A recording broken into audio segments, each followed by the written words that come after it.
எனக்கு இன்னொரு பேர் இருக்கு, இந்தியன். இந்தியா இல்லாமல் உலக அரசியலா? உலக அரசியலில் இந்தியாவினுடைய நிலைப்பாட்டுக்காக நிறைய நாடுகள் ஏங்கிட்டு இருக்காங்க அப்படிங்கிறத தமிழ் பொக்கிஷம் டிபி ட்ரூப்ஸ் நல்லாவே உணர்ந்திருக்கும். ஆனால் அதை நிரூபணம் செய்கிற மாதிரி ஏன் நேட்டோலேருந்து ஒரு அழைப்பு வந்தால் எப்படி இருக்கும்?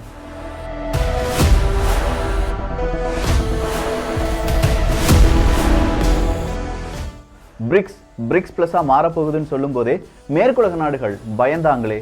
அந்த பிரிக்ஸ் மாநாடு இப்போ நடந்தா எப்படி இருக்கும்?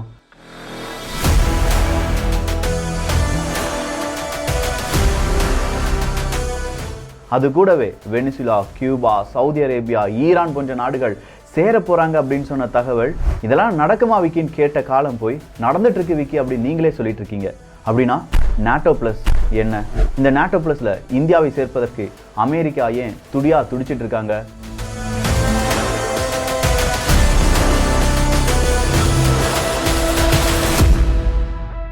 ஜூன் 12 ஜூன் 25க்குள்ள இந்த ரஷ்யா உக்ரைன் போர்ல மிகப்பெரிய மாற்றம் நடப்பதற்கான வாய்ப்புகள் இருக்குன்னு சொல்றாங்களே, காரணம் என்ன? ஏகப்பட்ட கேள்வி கேட்டுட்டேன்ல.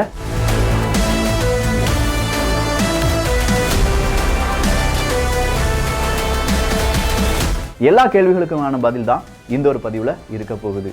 அன்பு தமிழ் நெஞ்சங்களுக்கு தமிழ் பொக்கிஷத்தின் வணக்கங்கள்.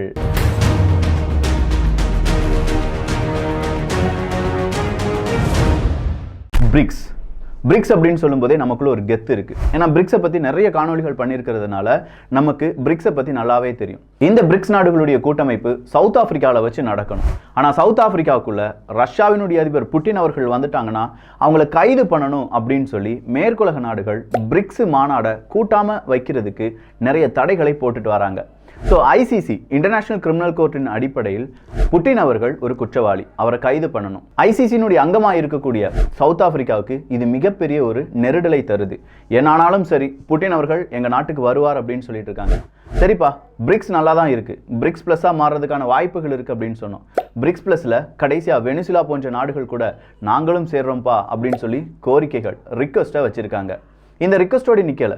கரெக்டாக பிரிக்ஸ் எல்லாத்துக்கும் பொதுவான ஒரு கரன்சியை நம்ம இன்ட்ரடியூஸ் பண்ணலாம்.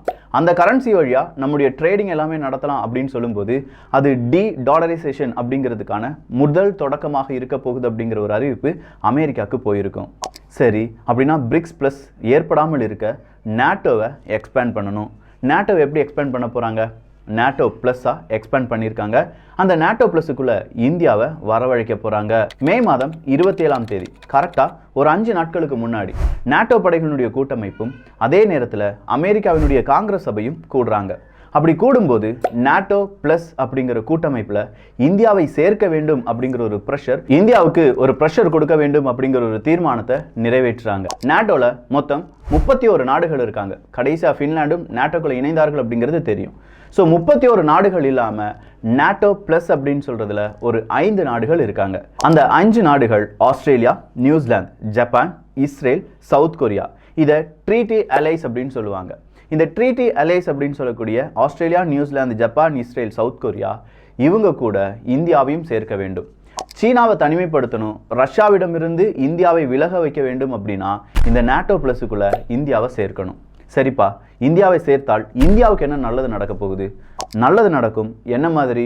உளவு பிரிவில் இருக்கக்கூடிய டேட்டா அப்படிங்கிறது நேட்டோ வழியாக நமக்கு கிடைப்பதற்கான வாய்ப்புகள் இருக்குது. நம்ம நாட்டில் என்ன நடந்தாலும் அதை நம்ம யார்கிட்ட சொல்ல வேண்டியதாக இருக்கும்? நேட்டோக்குள்ளே சொல்ல வேண்டியதாக இருக்கும். அடுத்ததாக நேட்டோவினுடைய ஆயுதங்கள் நமக்கு கிடைக்க வாய்ப்புகள் இருக்குது. ஆனால் நாமளாக சொந்தமாக ஆயுதங்கள், ரஷ்யாவின் கூட்டுடன் ஆயுதங்கள் தயாரிப்பதில் பலவிதமான சிக்கல்கள் வரும். சரி, அப்போ இந்தியாவை தொட்டுட்டாங்கன்னா நேட்டோ நாடுகள், அந்த 31 நாடுகள் ப்ளஸ் ஒரு 5 நாடுகள் இருக்குன்னு சொன்னோமே, அவங்கெல்லாம் நமக்கு ஆதரவாக வந்து சண்டை போடுவாங்களா அப்படின்னு பார்த்தா அது கிடையாது. நேட்டோ வேற, நேட்டோ ப்ளஸ் வேற. டிஃபென்ஸில் மட்டும்தான் நேட்டோ ப்ளஸ் அப்படிங்கிற அந்த நாடுகளுக்கு நேட்டோ நாடுகள் உதவி செய்வாங்க. அது டெக்னாலஜியாக இருக்கட்டும், டேட்டா டிரான்ஸ்ஃபராக இருக்கட்டும், வெப்பன்ஸாக இருக்கட்டும். இல்லாமல் நேட்டோ நாடு ஒரு நாடை தொட்டால் எல்லா நேட்டோ நாடுகளும் சண்டைக்கு வர்ற மாதிரி இந்தியாவுக்கு அவங்க வரமாட்டாங்க.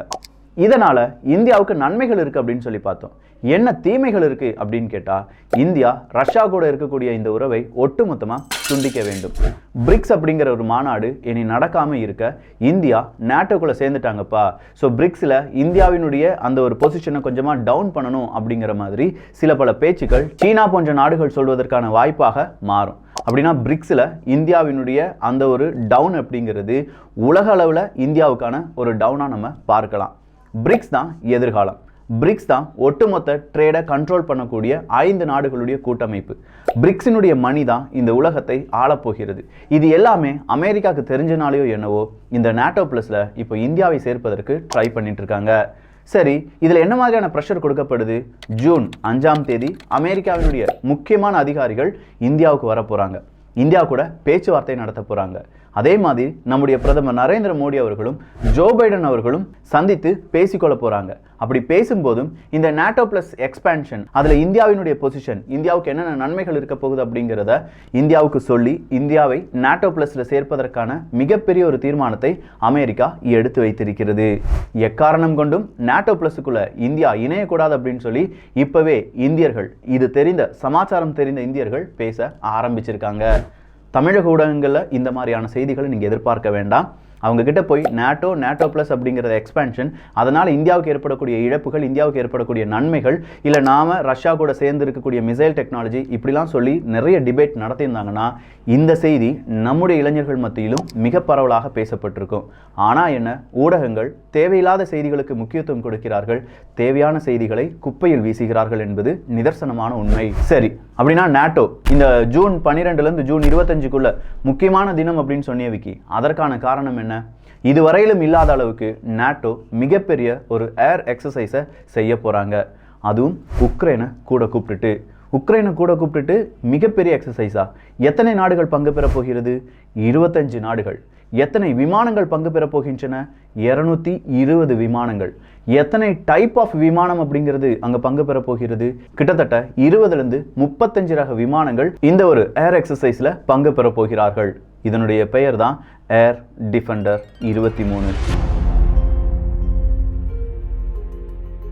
ஏர் டிஃபெண்டர் 2023ல் பெல்ஜியம், பல்கேரியா, குரோஷியா, செக், Denmark, Estonia, Finland, France, Germany, Hungary, Italy, Japan, Latvia, Lithuania, Luxembourg, Norway, Poland, Romania, Slovakia, Spain, Sweden, துருக்கி, United Kingdom, United States of America and Greece, இப்படி 25 நாடுகளுடைய கிட்டத்தட்ட 10,000க்கும் அதிகமான இராணுவ வீரர்கள், விமானிகள், இவங்க எல்லாருமே சேர்ந்து செய்யக்கூடிய கவுண்டர் ஒஃபென்சிவ் ஏர் டிஃபெண்டர் 2023 சொல்லக்கூடிய ஒரு முக்கியமான நிகழ்வு நடைபெற போகுது. இந்த ஜூன் 12லேருந்து ஜூன் 23. இப்போ உக்ரைன் இதுக்குள்ள ஏன் கூப்பிட்டுருக்காங்க? உக்ரைனை கூப்பிட்டதுக்கான காரணமே ரஷ்யா உக்ரைன் போர் அப்படிங்கிறதுல ஏதோ விதமான மாற்றங்கள் தெரிய ஆரம்பிச்சிருக்கு. ஒருவேளை ரஷ்யா ரொம்ப பெரிய அளவில் உக்ரைனை இறங்கி அடிக்கலாம், இல்லை உக்ரைன் கவுண்டர் ஒஃபென்சிவ் கொடுக்குறேன் அப்படிங்கிற பெயரில் ரஷ்யாவை நேட்டோ கூட மோத விடலாம். ரஷ்யாவை நேட்டோ கூட மோத விடுவதற்கான வாய்ப்புகள் இருக்கா விக்கி அப்படின்னு கேட்டால் அதுவும் இருக்கு. F-16 டீல் வழியா F-16 நேரடியாக அமெரிக்கா உக்ரைனுக்கு கொடுக்கல. ஆனால் அதுக்கு பதிலாக யூகே, நெதர்லாந்து போன்ற 2 நாடுகள் ஒட்டுமொத்தமாக உலக நாடுகள் F-16 உக்ரைனுக்கு கொடுப்பதற்கான ஒரு ஃபண்டை நாங்கள் பிரிக்க போகிறோம். நம்மளாம் எப்படி இந்த ஒரு ஊர் திருவிழானா ஒரு கோயிலுக்கான ஃபண்டு பிரிப்போம் பார்த்தீங்களா, அதே மாதிரி ஃபண்ட் ரைஸ் பண்ணுறதுக்காக ஒரு கூட்டணியை உருவாக்கியிருக்காங்க. அந்த கூட்டணிக்குள்ளே யார் வேணாலும் எவ்வளோ வேணாலும் ஃபண்டை போடலாம். அப்படி கிடைக்கிற ஃபண்டை எடுத்து F-16 எந்தெந்த நாடுகள் F-16 உக்ரைனுக்கு கொடுக்குறாங்களோ அந்த நாடுகளுக்கு பணமாக கொடுத்துருவாங்க. ஸோ ஒரு நாடு F-16 கொடுத்துச்சு அப்படின்னு சொன்னால் அந்த ஒரு நாட்டுக்கு எதிராக ரஷ்யா போராடும். ஆனால் எந்த நாடு F-16 கொடுத்தாங்க அப்படிங்கிறது ரஷ்யாவுக்கு தெரியாமல், இல்லை அது உலக நாடுகள் கொடுத்தாங்க, நீ என்னைய தொட்டினா உலக நாடுகள் உனக்கு எதிராக வரும் அப்படின்னு சொல்லி உக்ரைன் ரஷ்யாவை பயமுறுத்துவாங்க. இந்த F-16ல் கடைசியாக வேறொரு மோடிஃபிகேஷனும் செய்ய போகிறாங்க. உக்ரைனுக்கு வரக்கூடிய எல்லா F-16லையும் US B-61 அப்படிங்கிற நியூக்ளியர் பாம்பை உட்படுத்த வேண்டும் அப்படிங்கிற ஒரு ரிக்வெஸ்ட்டை, ஒரு கட்டளையை விதித்திருக்கிறது அமெரிக்கா. ஸோ F-16க்குள்ள அணு ஆயுத குண்டுகள், அந்த அணு ஆயுத குண்டுகள் ரஷ்யாவுக்கு எதிராக பயன்படுத்தப்படலாம். இதற்கான எக்ஸசைஸையும் நேரடியாக இந்த ஏர் டிஃபெண்டர் 2023 நாட்டோ படை செய்து பார்க்க போகிறது. சரி, இந்த நாட்டோ படை அப்படின்னு சொல்றியே, ஜெர்மனி தானே ரொம்ப முக்கியமான ஒரு நாடு. கடைசி வரையிலும் ஜெர்மனியும் ரஷ்யாவும் ஒன்றாதான் இருந்தாங்க. அது நார்ட் ஸ்ட்ரீம் 2 அப்படின்னு சொல்லக்கூடிய ப்ராஜெக்ட் வழியாலாம் நமக்கு தெரியும். ஸோ அப்படிப்பட்ட ஜெர்மனியை இந்த ஏர் டிஃபெண்டர் 2023 ஒரு முக்கியமான பொசிஷன் கொடுத்து நாட்டோ லாக் பண்ணியிருக்காங்க. ஜெர்மனி தான் ஆக்டிங் ஹப்பாக இருக்கும். சொல்லப்போனால் ரஷ்யாவை அடிக்கணும் அப்படிங்கிற ஒரு சிச்சுவேஷன் வரும்போது நாட்டோ படைகள் நார்வேல சில படைகளை நிப்பாட்டி அந்த படைகளை அடுத்ததாக ஜெர்மனியில் நிப்பாட்டி ஜெர்மனியிலிருந்து தான் உக்ரைனுக்கு ஆதரவாக ரஷ்யாவுக்கு எதிராக போராட வைக்கலாம் என்பது தான் ஒட்டுமொத்தமான பிளான். அந்த பிளானை எக்ஸிக்யூட் பண்ணுறதுக்கு கண்டிப்பாக நம்ம ப்ராக்டிஸ் எடுக்கணும். அந்த ப்ராக்டிஸாக தான் இந்த ஏர் டிஃபெண்டர் 2023 இருக்க போகுது. ஸோ 10,000க்கும் அதிகமான இராணுவ வீரர்கள், 220க்கும் அதிகமான விமானங்கள், 20க்கும் அதிகமான விமான ரகங்கள், 25 நாடுகள், இவங்க எல்லாருமே சேர்ந்து ஒரு நாடுக்கு எதிராக, ஒரு நாட்டை எப்படி அழிக்கலாம் அப்படிங்கிறதுக்கு எதிராக மிகப்பெரிய ஒரு எக்ஸசைஸில் ஈடுபட போகிறாங்க.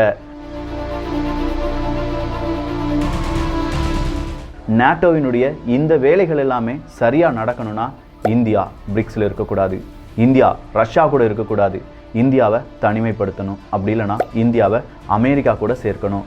அதற்காக அமெரிக்கா விரித்திருக்கும் மாய வலை தான் நாட்டோ ப்ளஸ். இந்த மாய வலையில் இந்தியா சிக்குமா, இல்லை இந்தியா ரஷ்யா உறவு நீடிக்குமா? ரஷ்யா கிட்டத்தட்ட 3000 பீரங்கிகளை அவங்களுடைய பலவிதமான வேர்ஹவுஸ்லேருந்து வெளியில் எடுத்திருக்கு அப்படின்னு சொல்கிற ஒரு ரிப்போர்ட் வந்திருக்கு. அதனுடைய காரணம் என்ன? உலக அரசியலில் அடுத்தடுத்த மாற்றங்கள். காத்திருங்கள் தமிழ் பொக்கிஷத்தில். ஸோ இந்த ஒரு காணொலி எப்படி இருந்துச்சு அப்படிங்கிற உங்களுடைய கருத்துக்கள். நிறைய டீட்டெயில்ஸ் சொல்லியிருக்கேன். எல்லாமே அப் டு டேட்டான இன்ஃபர்மேஷன். நீங்கள் தேடி பார்க்கலாம், இல்லை சோதித்து பார்க்கலாம். நம்ம நியூஸினுடைய கிரெடிபிலிட்டி என்ன அப்படிங்கிறத சோதித்து பார்க்கலாம். நல்லதை பகிர்ந்து நல்ல சமுதாயத்தை உருவாக்குவோம். நன்றி, வணக்கம்.